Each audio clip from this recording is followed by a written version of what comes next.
Hi students, LCM हमारा topic था और उसका थोड़ा बिगिनिंग हमने स्टार्ट किए थे। बिगिनिंग का कुछ सम किए और अभी हम देखते हैं कि एलसीएम को किस तरह आसान मतलब एकदम फास्ट में हम कैसा उसको फाइंड आउट करें। ठीक है, हर नंबर का एलसीएम इतना फास्ट नहीं हो सकता, लेकिन कुछ नंबर्स है जो कुछ स्पेशल कैटेगरी है जहां पर एलसीएम के लिए हमें कुछ कैलकुलेशन नहीं करना पड़ेगा, ज़्यादा मल्टीपल वगैरह लिखकर ज़्यादा डिटेल में कुछ करना नहीं पड़ेगा, डायरेक्ट हमें आंसर मिल जाएगा। तो ये कौन से केसेस से हम देखते हैं। तो फर्स्ट केस एलसीएम का कौन सा है वो देखते हैं। जो फर्स्ट केस है देखो आपके सामने लिखकर रखी हुई है, big number is in the table of smaller number. अगर दो नंबर हमें दिया और उसमें से बड़ा number is in the table of smaller number, छोटे नंबर के टेबल में आ रहा है। सपोज अगर बड़ा जो नंबर है वो छोटे नंबर के टेबल में आता है, देन तो big number itself is the LCM. वो बिग नंबर खुद, इटसेल्फ मीन्स खुद, उन दोनों का एलसीएम होगा। वापस से हम दोहराते हैं इसको। Big number, if the big number is in the table of small number, अगर बड़ा नंबर, बड़ा जो नंबर है, दो नंबर दिया तो ऑब्वियसली दो अलग अलग नंबर है तो एक बड़ा और एक छोटा रहेगा। उसमें से बड़ा नंबर अगर छोटा नंबर के टेबल में आता है तो बड़ा वाला खुद एलसीएम होगा। जैसे मैं अभी एग्जाम्पल आपको बताती हूँ। Okay, LCM of 8 and 16, LCM of 8 and 16। इसमें छोटा नंबर 8 है, बड़ा नंबर 16 है। अभी हमें चेक करना है कि बड़ा नंबर छोटे नंबर के टेबल में आता है क्या, यानी 16 8 का टेबल में आता है क्या। 8 1 जा 18, 8 1 जा 8, 8 2 जा 16। तो बड़ा नंबर यानी 16 8 के टेबल में आया तो डायरेक्ट हम ये मालूम पड़ा तो डायरेक्ट हम लिखेंगे LCM of 8 and 16 is the bigger one, that is 16. LCM of 8 and 16 is 16. Okay, another one, LCM of say 5 and 10. LCM of 5 and 10, यहाँ पर आप देखो बड़ा नंबर यानी 10 big number comes in the table of small number. 10 5 के table में आता है। 5 1 जा 5, 5 2 जा 10। तो bigger number will be the LCM. 10 इधर का एलसीएम है, 5 और 10 का एलसीएम 10 है। One more, LCM of 25 and 100। बड़ा नंबर 100 है, छोटा नंबर 25 है। छोटा नंबर का टेबल काउंट करके देखो बड़ा आता है क्या। 25 1 जा 25, 25 2 जा 50, 25 3 जा 75, 25 4 जा 100। छोटा नंबर के टेबल में बड़ा नंबर आया तो इसका मतलब बड़ा नंबर उनका एलसीएम है। ओके, वेरी सिंपल लॉजिक है ये, कुछ कैलकुलेशन करने की जरूरत नहीं पड़ेगी। यानी कभी भी हमें दो नंबर का एलसीएम फाइंड आउट करना होता है तो हमें पहले ये चेक करना है कि छोटा नंबर का टेबल में बड़ा नंबर आता है या नहीं। छोटा नंबर के टेबल में बड़ा नंबर आता है या नहीं। अगर आता है तो बड़ा नंबर उधर एलसीएम होगा। ओके, अब हम सेकेंड वाला रूल देखते हैं। सेकेंड कंडीशन, एक कंडीशन था छोटा नंबर के टेबल में बड़ा आना। दूसरा कंडीशन देखो, numbers having no common factor. ऐसा कोई नंबर मिले जिनका कोई कॉमन फैक्टर ना हो। इसका मतलब क्या है, दो नंबर्स कोई भी मिले जो दोनों सेम टेबल में, किसी के भी सेम टेबल में ना आता हो। दो नंबर्स दोनों सेम टेबल में नहीं आता हो। ठीक है, यानी यहाँ पर हम उसका एग्जाम्पल देखेंगे तो आपको पता चल जाएगा, थोड़ा और क्लियर हो जाएंगे। So let us go for the example. अब मैंने दो नंबर्स लिया, यहाँ पे डायरेक्ट लिखते जा रही हूँ कोई स्टेप्स के बिना। LCM of 5 and 9। LCM of 5 and 9। Okay, अब ये दोनों ऐसा नंबर्स है जिसका कोई कॉमन फैक्टर नहीं है। 5 और 9 दोनों का कोई कॉमन फैक्टर नहीं है। अब ये कॉमन फैक्टर क्या है, फैक्टर क्या है, तो पहले देखते हैं हम फैक्टर क्या है, उसके बाद एलसीएम में रिटर्न आते हैं। फैक्टर्स ऑफ नंबर्स देखते हैं। चलो अभी 5 का ही फैक्टर निकाल लेते हैं। ओके, फैक्टर्स ऑफ 5 का फैक्टर लिखने जा रहा है, तो उसके लिए मुझे थोड़ा रफ वर्क करना है। 5 किस किस के टेबल में जाएगा, दैट इज द फैक्टर। अभी 1 के टेबल में तो सब नंबर जाता है। 1 के टेबल में कब जाता है 5, 1 5 5। 2 के टेबल में 5 जाता है नहीं। 3 के टेबल में भी 5 नहीं जाता, 4 में भी नहीं जाता, और 5 में तो जाता है। ऑलरेडी हमने 5 लिखा है यहाँ पर, तो दोबारा लिखने की जरूरत नहीं।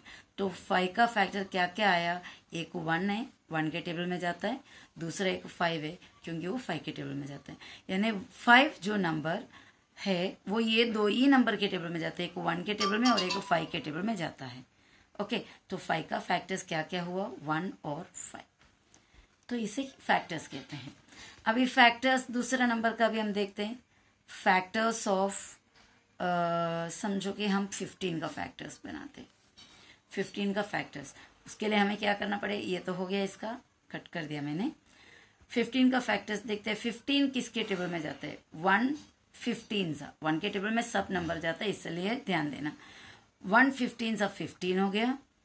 2 के टेबल में 15 जाता है नहीं जाता, क्योंकि 2 1 2, 2 2 4, 2 3 6, 2 4 8, 2 5 10, 2 6 12, 2 7 14, 2 8 16, 15 आया नहीं, तो 2 के टेबल नहीं आता है, तो 2 को छोड़ दिया। 3 के टेबल में आता है क्या 15, यस, 3 5 15, तो हमने लिखा 3 5 15।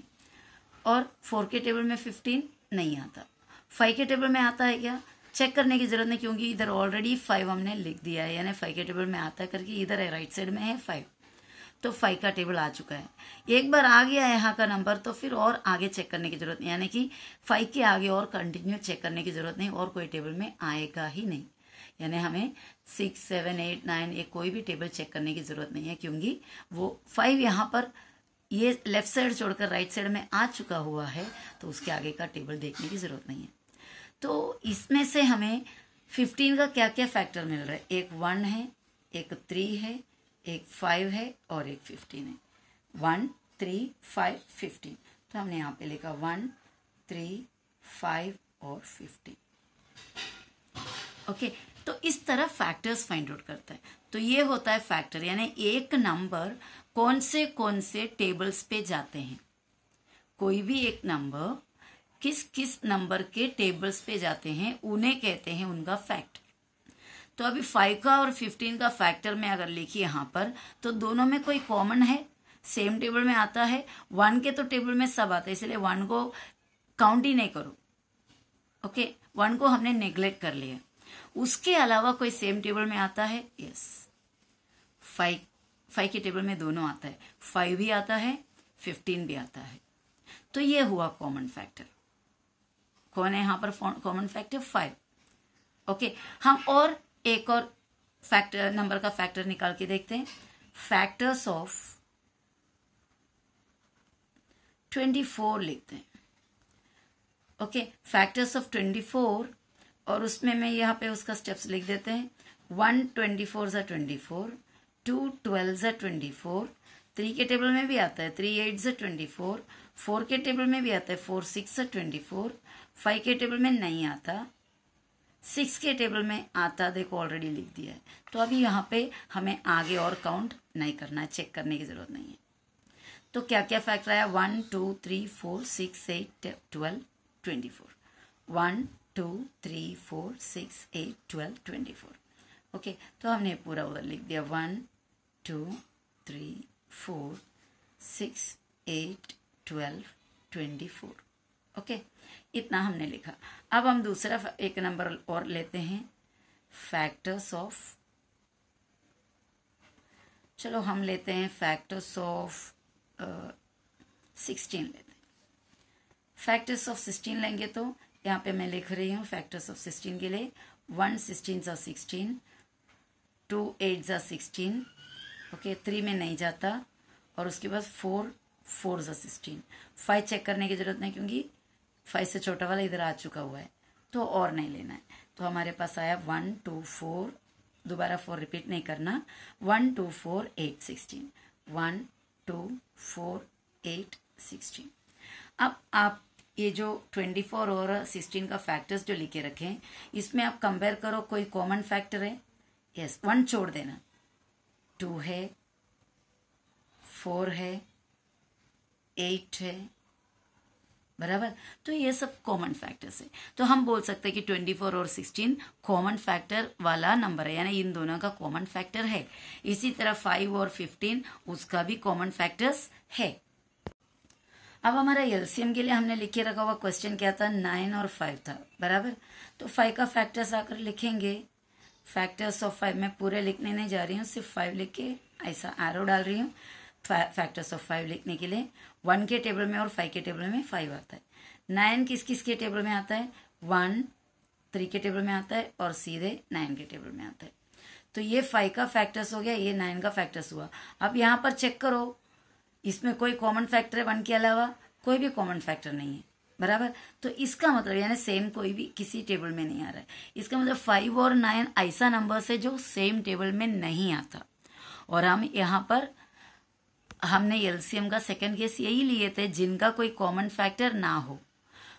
ऐसा नंबर जिनका कोई कॉमन फैक्टर ना हो, उसके बारे में हम देख रहे थे एलसीएम में। Numbers having no common factor, तो क्या करेंगे? Multiply to get LCM. LCM मिलने के लिए वो नंबर्स को क्या कर लो? सीधे इंडू कर लो। ओके, नंबर दिया, आपके पास एलसीएम फाइंड आउट करने, और वो दोनों नंबर को कोई कॉमन फैक्टर नहीं है, सेम टेबल में नहीं जाता, तो उसका एलसीएम के लिए आपको कोई मल्टीपल वगैरह बनाने की जरूरत नहीं है, सीधे दोनों नंबर को एलसीएम करो। चलो हम वापस जाते हैं उसके एग्जाम्पल जो हमने लिख के रखा था। एलसीएम ऑफ 5 एंड 9, 5 और 9 का एलसीएम। 5 और 9 में कोई सेम टेबल में दोनों नंबर नहीं जाता, यानी इनका दोनों का कोई कॉमन फैक्टर नहीं है। तो हम क्या करेंगे? एलसीएम के लिए इन दोनों को इंटू करेंगे। 5 9 ज़ा 45। इन दोनों का एलसीएम डायरेक्ट हमें मिल जाता है 5 9 ज़ा 45। ओके, और एक एग्जाम्पल लेते हैं। एलसीएम ऑफ, चलो हम 15 ले लिया, और 15 के अलावा हमने लिया, समझो हम 4 लिया, ठीक है। 15 एंड 4, 15 एंड 4, 15 और 4 दोनों सेम टेबल में आता ही नहीं। 15 जाता है 1 के अलावा, 15 जाता है 3 में, 5 में और 15 में। 4 जाता है सिर्फ 2 और 4 में, तो दोनों सेम टेबल में नहीं जाता है ना, दोनों का कोई कॉमन फैक्टर नहीं है। तो इनका एलसीएम के लिए क्या करो? ये 15 और 4 को आप इंटू करो। 15 4 ज़ा 60, 60 उनका एलसीएम है। One more example will do. LCM of, हम लेते हैं 9 और 10। 9 और 10, 9 का है फैक्टर्स 3 और 9, 10 का फैक्टर है 2 और 5 और 10, पर कॉमन फैक्टर दोनों में नहीं है, यानी कि दोनों में आने वाले सेम फैक्टर्स नहीं है। दोनों नंबर 9 और 10 कोई सेम टेबल में नहीं जाता, तो इनका एलसीएम के लिए क्या करना है? 9 10 ज़ा 90, 90 इज द एलसीएम। ओके, तो ये था हमारा 2 केसेस। एक केस हमने देखा था, क्या है? फर्स्ट वाला केसेस था हमने जो देखे थे। फर्स्ट वाला केस ये था, बिग नंबर अगर स्मॉल नंबर में जाता है तो 2 नंबर दिया हुआ, बड़ा नंबर छोटे नंबर के टेबल में जाता है तो बड़ा वाला एलसीएम है। ओके, ये फर्स्ट केस था। और सेकंड केस था, अगर नंबर को कोई कॉमन फैक्टर नहीं है, यानी सेम टेबल में नहीं जाता दोनों, तो उन दोनों नंबर को मल्टीप्लाई करो तो आपको एलसीएम मिलेगा। तो ये 2 बहुत ही आसान तरीके से एलसीएम फाइंड आउट करने का। अब तीसरा जो केस है, जो आम केस होता है, जो ये दोनों नहीं है। अभी जो नेक्स्ट केस हमारा ये है, numbers having common factors. Common factor है, ओके, अभी हमने देखा था कॉमन फैक्टर नई वाले का देख रहे थे। अभी यहाँ पर है जो नंबर दिया, अगर 2 नंबर्स दिए उनको कॉमन फैक्टर है, और साथ साथ में बड़ा नंबर छोटे टेबल में, छोटे के नंबर के टेबल में जाता भी नहीं है। यानी जो 2 पहला केस था उसके अगेंस्ट ऑपोजिट में। ओके, यानी 2 नंबर्स दोनों का कॉमन फैक्टर है और बड़ा नंबर छोटे नंबर के टेबल में आता भी नहीं है, तो उसका एलसीएम के लिए हमें पूरा काम करना पड़ेगा। ओके, यहां पर हम एग्जाम्पल लेते हैं। एग्जाम्पल मैंने लिखा, समझो कि हमने लिख दिया है 8 and 12, 8 और 12। 8 और 12 का कॉमन फैक्टर है, दोनों सेम टेबल में जाता है। 8 जाता है 2 के टेबल में, 12 भी जाता है 2 के टेबल में। हो गया ना कॉमन फैक्टर। ओके, तो कॉमन फैक्टर यहां पर है। और दूसरा, छोटे के टेबल में बड़ा वाला आता है क्या? 8 के टेबल में 12 आता है, 8 1 8, 8 2 16, नहीं आता। तो दोनों कंडीशन यहाँ पे आ गया, यानी दोनों का कॉमन फैक्टर है पर छोटे के टेबल में बड़ा नहीं आता। ये दोनों केस में क्या करना होगा? आपको स्टेप्स करना ही पड़ेगा। तो स्टेप्स करने के लिए भी यहाँ पर 2 मेथड होता है। एक मेथड जो पहले मैंने दिया, जो टेबल काउंट करो। नंबर छोटे हैं ना, तो हम टेबल काउंट करके करना आसान होगा। तो 8 का टेबल लिख दिया, 8 1 8, 8 2 16, 8 3 24, 8 4 32, 8 5 40, ओके, 8 6 48, 8 7 56। इतना फिलहाल लिखा, जरूरत पड़ेगा तो आगे और लिखेंगे। और ये किसका है? 8 का। इसी तरह 12 का भी फैक्टर लिख देते हैं, मल्टीपल लिख देते हैं। फैक्टर नहीं, मल्टीपल ही है। अभी 8 का 2 नंबर जो दिए थे उसमें से छोटे का पहले लिखा हमने, अभी बड़े का लिखना। हमेशा ऐसा करो तो काम थोड़ा कम पड़ेगा। 12 1 12, बड़े का जैसे ही एक एक नंबर लिखते इधर चेक करना आया है क्या। 12 इधर आया है या नहीं। 12 2 24, यहाँ पे आया है तो चेक करो, है आया है। तो इनका एलसीएम हो गया 24।